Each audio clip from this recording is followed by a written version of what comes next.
آج سے 30-40 سال پہلے جب گرین ریولوشن آیا تھا نہرو جی کے ٹائم پہ، لال بہادر شاستری صاحب کے نام ٹائم پہ، اس وقت جاپان کی ٹیمیں جموں کشمیر میں گروپس کی شکل میں گاؤں گاؤں میں گھومتی تھی اور لوگوں کو آگاہ کرتی تھی، ایجوکیٹ کرتی تھی۔ آج ڈپارٹمنٹ کروڑوں روپے کی سیلری بانٹ رہا ہے، لیکن ڈپارٹمنٹ کے لوگ ایگریکلچر کی سائڈ پہ، ڈیولپمنٹ کی سائڈ پہ کوئی کام بالکل نہیں کر رہے، جس سے یہ کیا ہے کہ آنے والے دنوں میں فوڈ گرینس کی ہر چیز کی شارٹیج ہوگی اور اتنی بڑی پاپولیشن کو فیڈ کرنا مشکل ہو جائے گا۔ یہ سوال بھی ہمارے ووٹرز کو ان لوگوں سے کرنا چاہیے۔ جیسے چھوٹے ذمہ دار ہیں، چھوٹے ذمہ داروں کی جو ویلفیئر ہے وہ اوور آل ویلفیئر ہے وہ بالکل نہ کے برابر ہے، اس کے لیے کچھ نہیں کیا گیا آج تک۔ جو ملک کلیکشن ہے، سبزیوں کی خرید ہے، چھوٹے چھوٹے ذمہ دار سبزیاں لگاتے ہیں، دودھ تھوڑا بہت دودھ بھی بیچنے کے لیے نکالتے ہیں، اس کی پراپر کلیکشن، پراپر پیمنٹ، سبزیوں کی پراپر کلیکشن پیمنٹ کا کوئی بندوبست ان لوگوں نے 75 سالوں میں بالکل کچھ نہیں کیا۔ اسی طرح سے ایک بڑی اور امپارٹنٹ چیز ہے ہماری نہروں کی دردشا کس طریقے سے بڑھائی جا رہی ہے۔ اب یہ جو پچھلے 10 سال میں بھاجپائیوں نے اس کا ستیہ ناش کر کے رکھ دیا ہے۔ آپ دیکھیں ہماری رنبیر کنال ہے، اس کا بھی رکھ رکھاؤ پوری طرح سے نہیں ہو رہا، اس کا پانی بھی اب ٹیل اینڈ پر نہیں پہنچ رہا۔ اسی طرح جو دوسرے واٹر چینل ہیں وہ یا تو بند ہو گئے یا بربادی کے کگار پہ ہیں،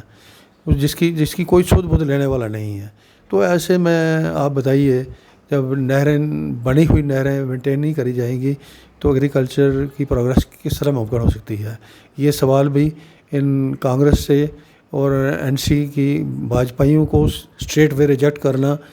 جموں کشمیر کے حق میں ہوگا۔ البتہ این سی اور کانگریس کے لوگوں سے یہ سوال کیے جائیں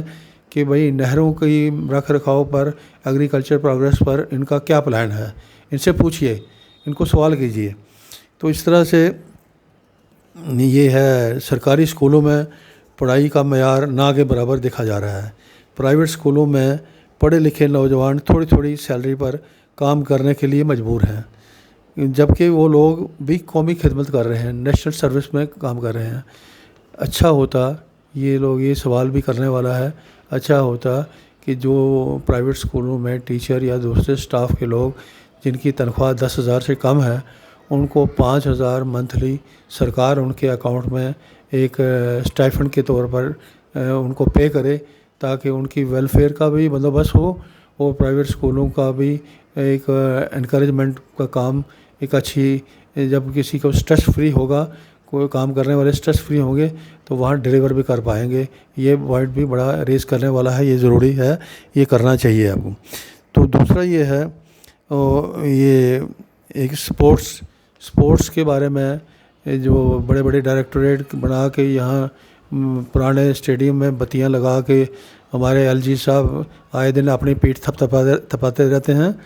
تو یہ ضروری ہے کہ ہر تحصیل لیول پر ایک منی اسٹیڈیم بننا چاہیے، اور سپورٹس کے لیے امیوزمنٹ پارکس بچوں کے لیے ہونے چاہیے، سائیکلنگ پاتھ ہونے چاہیے، ٹریک ہونے چاہیے۔ یہ چیزیں ہیں، جب تک آپ مانگیں گے نہیں یہ لوگ دیں گے نہیں، یہ اپنے لوٹ کھسوٹ سے باہر نکلیں گے تو آپ کا سوچیں گے، آپ کو سوال کرنا پڑے گا، اور یہ صحیح وقت ہے کہ آپ اپنی آواز بآواز بلند ان کے سامنے رکھیں سوال۔ دوسرا یہ ہے، جیسے پونچھ اور پدروا کشتواڑ جیسے ضلع کے لوگوں کو جو وہاں ایک ٹورسٹ اسپاٹس بھی ڈیولپ کیے جا سکتے ہیں، ان کا ٹورسٹ ڈیسٹینیشنس بھی ڈیولپ کیا جا سکتا ہے، اسٹرکچر بھی ڈیولپ کیا جا سکتا ہے۔ اس کے ساتھ ساتھ ان دونوں جگہوں پر چھوٹی چھوٹی ہوائی پٹیاں بنا کے لائٹ ایئر کرافٹ ہوائی سروس کا پراودھان بھی اگر یہ سرکار کرے تو یہاں کی جگہوں لوگوں کو بھی فائدہ ہوگا اور ٹورسٹ کے لیے آنا جانا بھی آسان ہوگا۔ یہ موقع ہے، اس موقع کو جو آج سے جانے نہ دیجیے۔ تو ہماری گزارش ہوگی، آپ سب سے اپیل ہوگی کہ ہماری پارٹی جو ہے عام آدمی پارٹی، اس نے بھی اس کا کام بھی میں خود پارٹی سے ہوں، لیکن یہ میں کہوں گا کہ اس کی پارٹی کی لیڈرشپ کا بھی کوئی لنگڑا انتظام جو ہے، لنگڑی چال والا انتظام، یہ درست نہیں کہا جا سکتا۔ پارلیمنٹ کے الیکشن میں جو انڈیا الائنس کی بات کری گئی، یہاں اپنی پارٹی کے کیڈر کو یہاں تک نہیں بتایا گیا کہ آپ نے کیا کرنا ہے، آپ نے الائنس کو ووٹ دینا ہے، کس کو ووٹ دینا ہے۔ یہاں سے ڈیمانڈ کرنے کے بعد بھی لیڈرشپ نے چپی سادھی رکھی۔ اسی طرح ہریانہ میں آج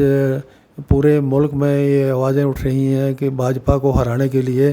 ووٹوں کی تقسیم نہ ہو، ووٹوں کی بانٹ نہ ہو۔ تو عام آدمی پارٹی لیڈرشپ کا کیا اسٹریٹجی ہے وہ تو وہی جانتے ہیں، لیکن اچھا ہوگا، ہم اپیل کریں گے لیڈرشپ سے، شریمان اروند کیجریوال صاحب سے، کہ وہ اپنے فیصلے پر دوبارہ ریویو کریں، اور جو بھی کنٹری کے ہت میں ہو، جو بھی سوسائٹی کے ہت میں ہو، جو بھی بی جے پی کو روٹ آؤٹ کرنے کی اسٹریٹجی ہو، اس کے مد نظر اچھا فیصلہ لیا جائے گا تو مناسب رہے گا۔ آج کے لیے اتنا ہی، بہت بہت شکریہ۔